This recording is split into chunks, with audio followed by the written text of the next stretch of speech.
starts raining. Yes, sir. Okay, all right. Hey, Let's sir. get started before it's raining. We don't have a reporter here to say your name. Of course, of course. Okay. Okay, we're good. Can we turn on the speaker, please? Thanks, folks. Don't walk in front of the camera, please. Yes, sorry. Check. Hello. Okay, test. All right, we're good. Good morning, everyone. That's right, it's a good morning. It's rainy, it's cloudy, but we got great energy here, isn't that right? Okay. So, my name is Glo Choi. I am a community organizer with Hana Center. I am also representing ICER as the Action Council co-chair, one of 3. Thank you all for coming to us today. And thank you all, thank you. We're here because we're ready to tell City Hall what we want, what we're demanding. And as you know, Mayor Brandon Johnson released his proposed budget address yesterday. We're here as members of the Illinois Coalition for Immigrant and Refugee Rights to provide our analysis of that proposed budget and to be clear on what we expect from this city. A budget is a moral document. It's a list of priorities. And we envision a city that lifts everyone up and ensures that everyone can thrive and not just survive. And when we say everyone, we mean everyone. That's right. Folks who have called Chicago home for decades, new neighbors, folks who have been here for a couple days, a couple weeks. We want to uplift everyone, and we want everyone here and everyone in between. Isn't that right? All right, and before we get into all the details, we want to acknowledge all of the ICER members and partners who are standing with us today. So please put your hands together for Access Living, Arab American Family Services, Asian Americans Advancing Justice Chicago, Brighton Park Neighborhood Council, Binational Institute of Human Development, Casa Michoacán, Centro de Trabajadores Unidos, Chicago Workers Collaborative, Communities United, Episcopal Diocese of Chicago, Hana Center, Jewish Council on Urban Affairs, Northside Community Resources, Planned Parenthood, and Trellis. Did I miss any organizations? Everyone's here? All right. Thank you all for standing with us today. Now, to provide a big picture analysis of why we're here, please put your hands together for ICER's Deputy Director, Veronica Castro. Thank you so much, Glo. I'm the perfect height here, I guess. Good morning. My name is Veronica Castro. I'm the Deputy Director at the Illinois Coalition for Immigrant and Refugee Rights. Yesterday, we heard from the mayor about the proposed budget for the year to come. The budget release came on the heels of the announcement that the city of Chicago was going to end the new arrivals mission by the end of this year. Point blank, we believe that winding down the new arrivals mission at this juncture, along with insufficient investments in programs that support unhoused individuals in the upcoming budget, would lead to an increase in street homelessness in Chicago. That is unacceptable. Right. Multiple recommendations from the One System initiative have been put on hold right off the bat, including the decision to eliminate shelter beds without a full plan to replace them, leaving the city at least 4,000 beds short of what the city itself says it needs to offer shelter to everyone who needs it. The decision to roll back hours at the landing zone without a timeline to reopen 24/7 access will make it more difficult for people to access shelter beds, provided that they are available. And relying on 311, which is already overstretched, is not a reliable solution. For the last 2 years, ICER and our members have been working alongside city and state leaders, other nonprofits, mutual aid groups, volunteers, and faith organizations to welcome new neighbors in the face of an unprecedented attack on our values from Governor Abbott in Texas. Together, we responded as best we could, with little help from the federal government. That ain't right. That ain't right. But many of the individuals and families currently in shelters still need support on a path to self-sufficiency. And even though buses have stopped, people still keep coming. And with both the city and state pulling back from supporting this mission, the full burden of this work will fall on our communities. That ain't right. we're already stretched to the brink. The budget is a moral document, and we want to make sure there are long-term investments in permanent solutions to end homelessness for all people who need it. We recognize that the issue of homelessness existed in Chicago long before the first bus arrived in Chicago. We also know from our work with new arrivals that many more will experience homelessness in the new year. Individuals and families, no matter where they came from and no matter how long they have lived in Chicago, deserve dignified housing. An equitable solution would be for the city and state to fund more affordable housing, expanded rental assistance, and rapid rehousing. An equitable solution would be housing for all. Housing for all! Housing for all! Housing for all! Housing for all! Housing for all! But the timing of the Chicago wind down is troubling, and the need for more investment in permanent solutions is clear. ICER and our partners are committed not only to continuing the work to support immigrant communities in Chicago, but to organize to win solutions that ensure dignity and respect for all. Thank you. Now I'd like to pass it to Andrea Ortiz from Brighton Park Neighborhood Council. Thank you, Vero. Miss, would you spell your last name, please? Yes, my name is Andrea Ortiz, ANDREA-ORTIZ. I'm the Director of Organizing for the Brighton Park Neighborhood Council. And I also serve as an Action Council co-chair for ICER.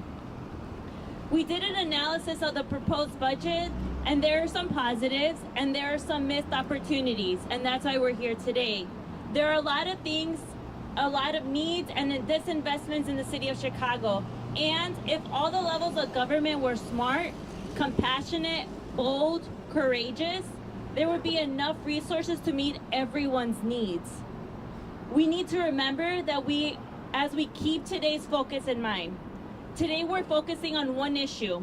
To be clear, it's not the only issue, but it is a very important one for our members and for our city as a whole.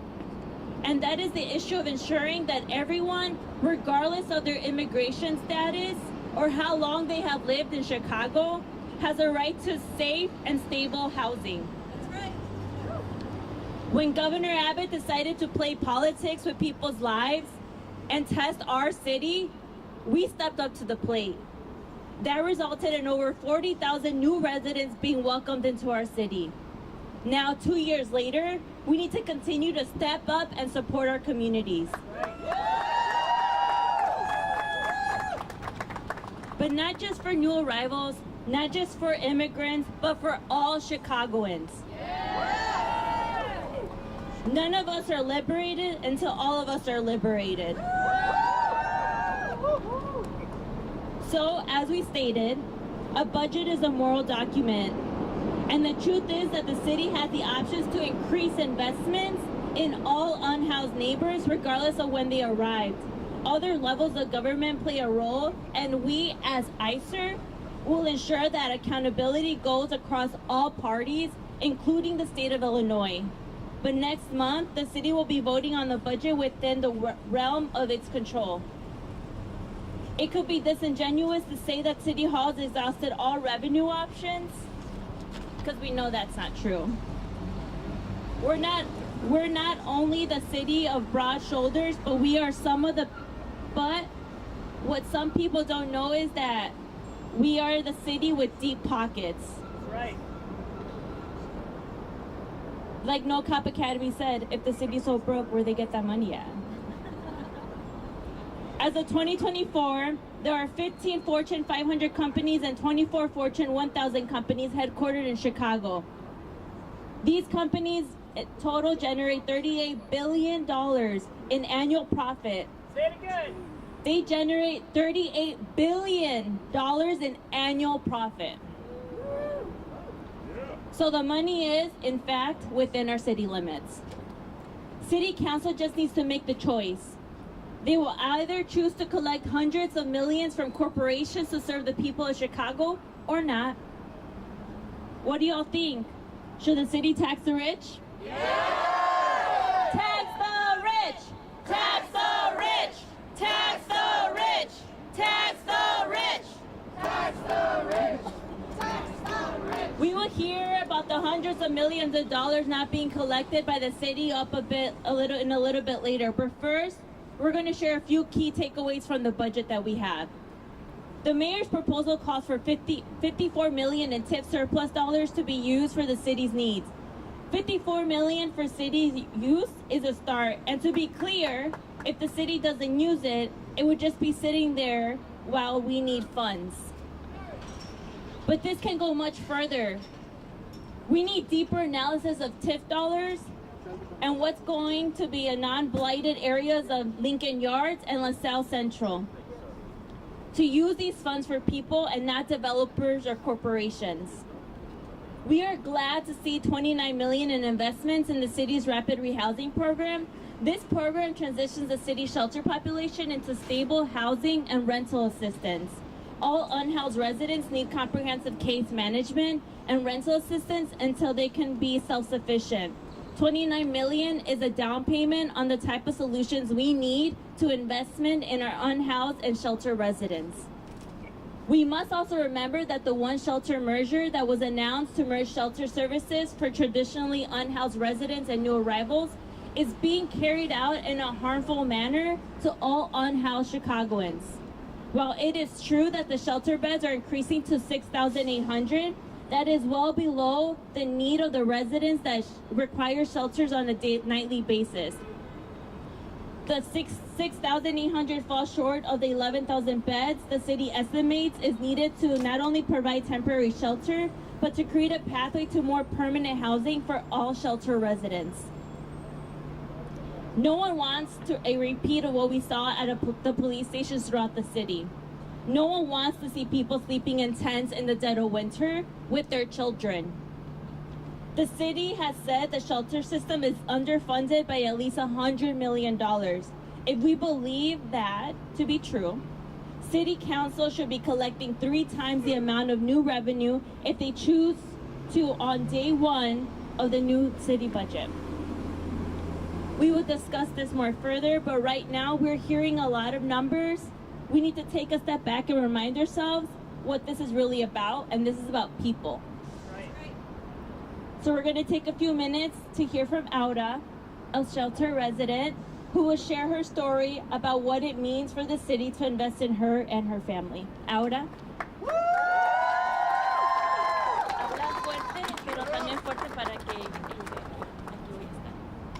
Buenos días, le voy a hablar un poco sobre mi experiencia para poder llegar aquí. Mi nombre es Aura Rivera, soy venezolana. Bueno, mi familia y yo salimos de nuestro país el 20 de febrero.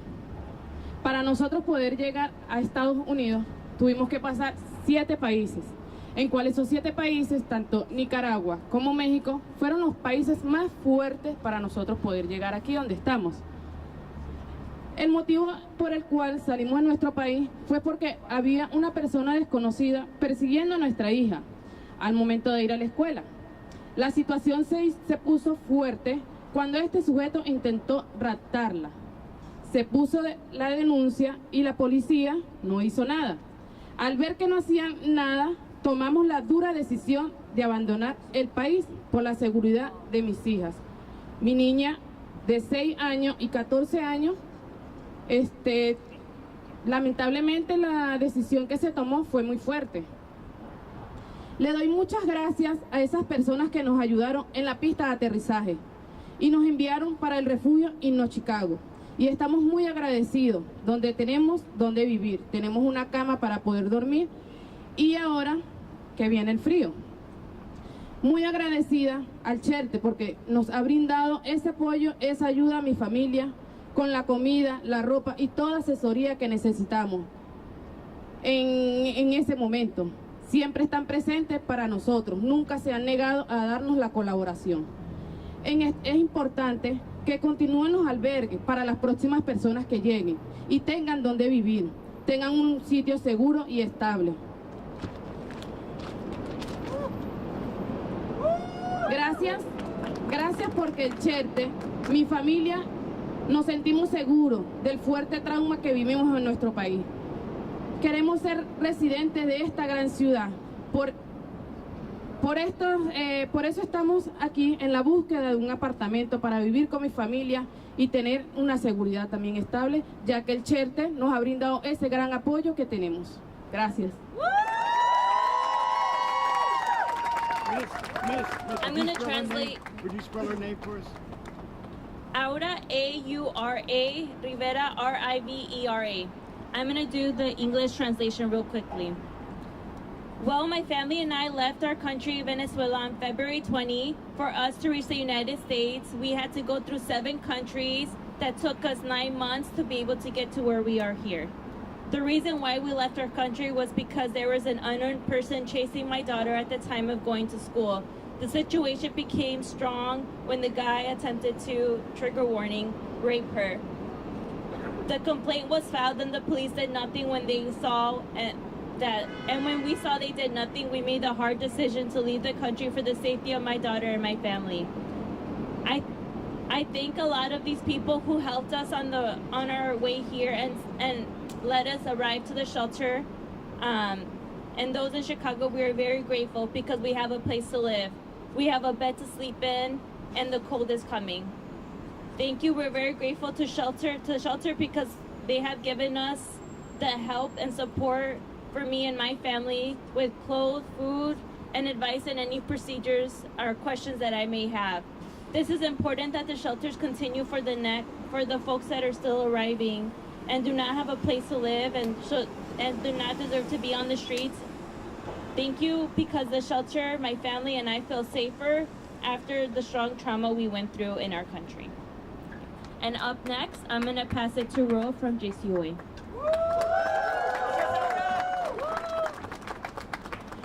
Thank you, Aura, for sharing your powerful story. My name is Rose Shapiro. I am the Community Development Manager at the Jewish Council on Urban Affairs, known as JCUA. As Andrea shared earlier, the City Council has a choice. They can choose to provide a pathway towards self-sufficiency for people like Aura and their family, or they can choose to not.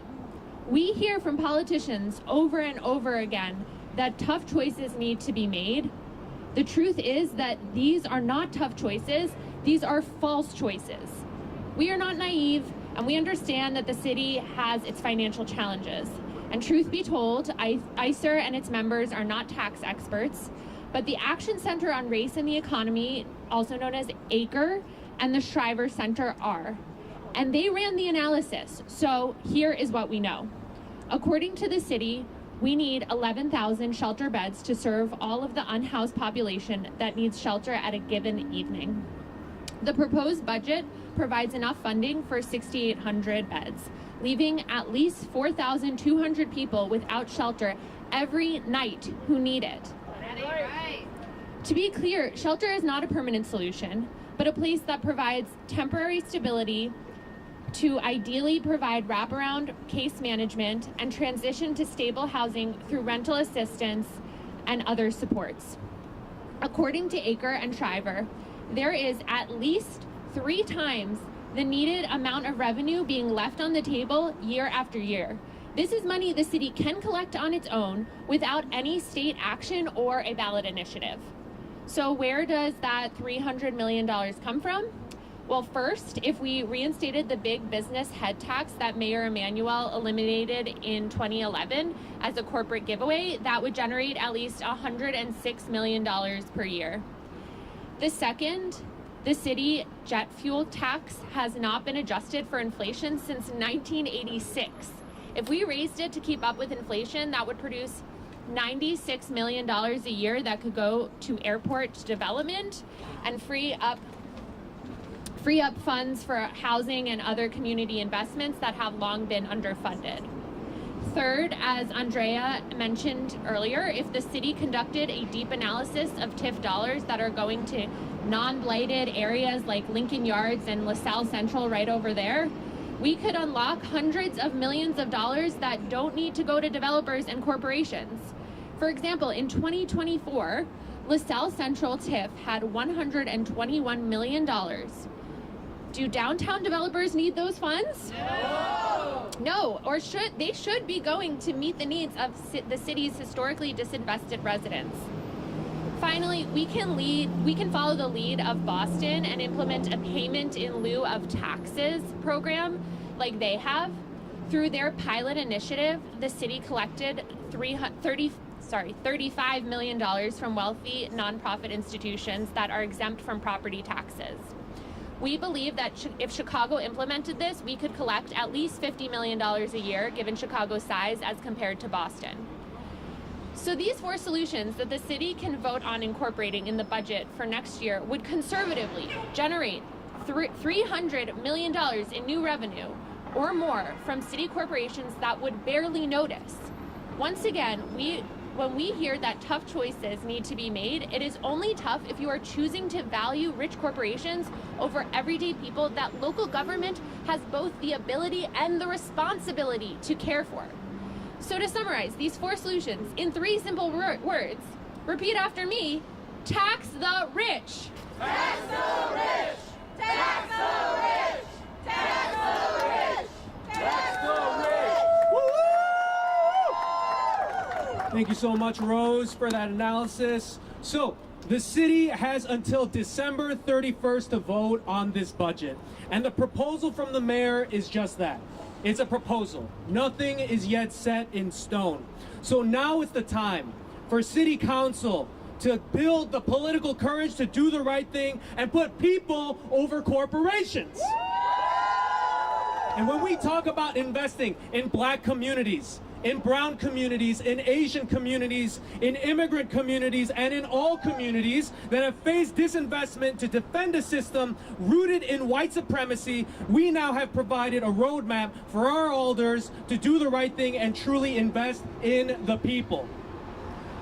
Our efforts do not stop in that building that we're in front of today. It doesn't stop in front of City Hall. We're going to continue to push for the state to also tax the rich and help lift up all residents across the state, but that Springfield work begins next year. However, Chicago has the chance to do the right thing right now, next month. So these are political decisions that require a political action from our communities. So we need all of us here and everyone listening in to contact your alders to demand that they advance these progressive revenue options in the budget. After that, we need you to ask your friends and your neighbors to do the same thing too. You can start actually right now. If you could take out your phones and text housing to 52886. Again, that's housing to the number 52886. And this is going to send you to a page that's going to email Mayor Johnson as well as your alder and ask them to fight for this progressive revenue system. Tax the rich. Make Chicago better for all, regardless of how long you've been here and how long you've called Chicago home. If you call Chicago home today, it can be your future home too. Because we need a city that looks out for everyone. So we're going to close out one more time with a chant that we've been saying all day, and then we're going to be available to take questions from the press. When I say tax the rich, you repeat after me. Tax the rich! Tax the rich! Tax the rich! Tax the rich! Tax the rich! Tax the rich! Tax the rich! Tax the rich! Thank you! Woo! My last name is Choi, spelled C-H-O-I. Any questions about the tax revenues or anything like that? Okay, thank you so much.